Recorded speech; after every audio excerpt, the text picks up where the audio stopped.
ulipofika, sababu walikaidi amri waliopewa, wakakataa amri waliopewa, wakakaidi aliyewaongoza. Amen. Naambia Mungu anisaidie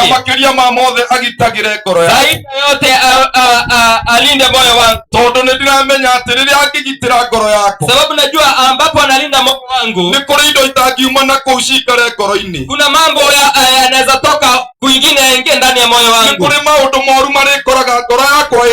Kuna mambo yatakuja, lakini napata moyo wangu na ua.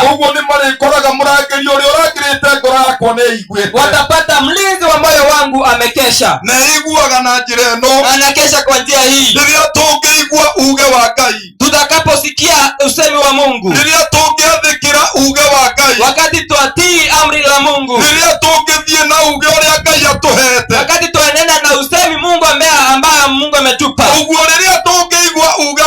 Kwa hivyo tukisikia usemi ule, hiyo ndio yaonyesha tunaua. Sababu Isaia 5 yauliza hivi, shamba hili nitalifanya nini? Shamba hili ni wewe. Bwana asifiwe. Kwa hivyo tulinde vile tulivyoondolewa mawe ndani yetu, tulinde vile tulivyoondolewa miiba ndani yetu,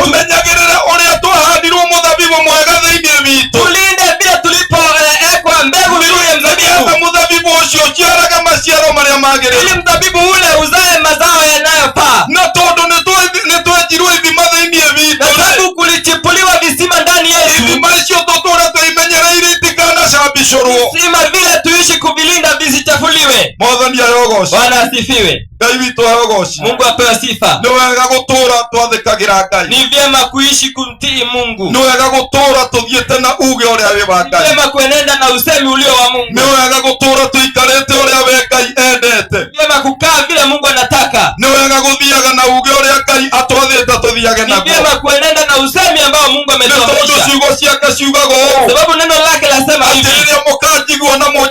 wakati mtanisikia na mnitii, nitawafanya watu wangu, na sitaondoka ndani yenu, nanyi hamtaondoka ndani yangu.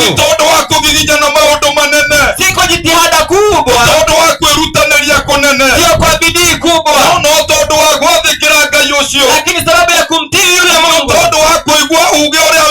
kwa kusikia usemi wa Mungu ule, kwa kusikia mashauri ya Mungu, na kushika amri la Mungu